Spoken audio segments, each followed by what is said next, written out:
Variety pets సిటీనే hot spot. పూర్తి వివరాలకు చదవండి రేపటి సాక్షి హైదరాబాద్ ఎడిషన్. మహారాష్ట్రలో గెలిచేదెవరు? మహాయుతి అభివృద్ధి అజెండాకు ప్రజలు పట్టం కడతారా, లేదంటే మహావికాస్ అఘాడీ సెంటిమెంట్ వర్కౌట్ అవుతుందా? చీలిక పార్టీలను ఓటర్లు ఆదరిస్తారా, తిరస్కరిస్తారా? అన్ని ప్రశ్నలకు మరికొన్ని గంటల్లో సమాధానం రానుంది. మహారాష్ట్ర, జార్ఖండ్ అసెంబ్లీ ఎన్నికల ఓట్ల లెక్కింపుకు కట్టుదిట్టమైన ఏర్పాట్లు చేసింది ఈసీ. మహారాష్ట్ర అసెంబ్లీ ఎన్నికల కౌంటింగ్ కు రంగం సిద్ధమైంది.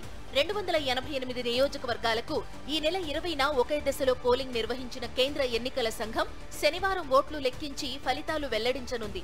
30 ఏళ్లలోనే అత్యధికంగా ఈసారి 65.11% ఓటింగ్ నమోదైంది.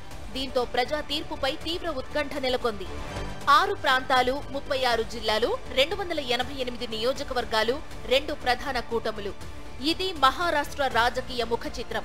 గడిచిన 5 ఏళ్లలో 3 సీఎంలను చూసిన ఈ రాష్ట్రంలో 6 ప్రధాన పార్టీలు 2 కూటములై అసెంబ్లీ ఎన్నికల్లో కత్తులు దూసుకున్నాయి.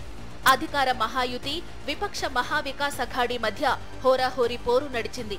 హర్యానా విజయంతో జోరు మీదున్న బీజేపీ మహారాష్ట్రలో జెండా ఎగరేసేందుకు సర్వశక్తులు ఒడ్డింది. సార్వత్రిక ఎన్నికల్లో ఎదురుదెబ్బ తగిలినా వెంటనే తేరుకుని ప్రజాకర్షక పథకాలతో ప్రజల్లోకి వెళ్లింది.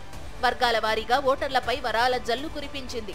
తాయిలాలతో ప్రజా వ్యతిరేకతను అధిగమించాలన్నది మహాయుతి వ్యూహం. అటు మహావికాస్ అఘాడీకి ఈ అసెంబ్లీ ఎన్నికల్లో చావో రేవో అన్నట్లుగా మారాయి. రాహుల్ గాంధీ నాయకత్వానికి మహారాష్ట్ర పెద్ద పరీక్షే. ఉద్దవ్ ఠాక్రే, శరద్ పవార్ తమ పార్టీలను నిలబెట్టుకోవాలంటే ఈసారి అధికారం అందుకోవాల్సిందే. లేదంటే మహారాష్ట్ర కూటమి సమీకరణాల్లో మార్పులు తథ్యమంటున్నారు రాజకీయ విశ్లేషకులు.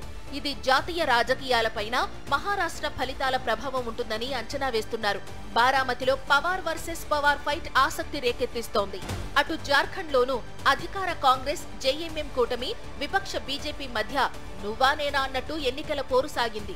81 నియోజకవర్గాలున్న జార్ఖండ్లో బీజేపీకే విజయావకాశాలు అధికంగా ఉన్నట్లు ఎగ్జిట్ పోల్స్ అంచనా వేశాయి.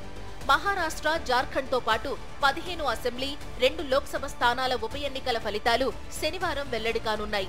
కేరళలోని వయనాడు లోక్సభ స్థానం నుంచి తొలిసారి ఎన్నికల బరిలో నిలిచారు గాంధీ కుటుంబ వారసురాలు ప్రియాంక వాద్రా.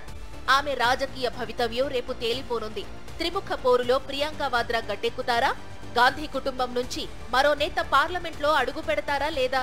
మరికొన్ని గంటల్లో తేలిపోనుంది.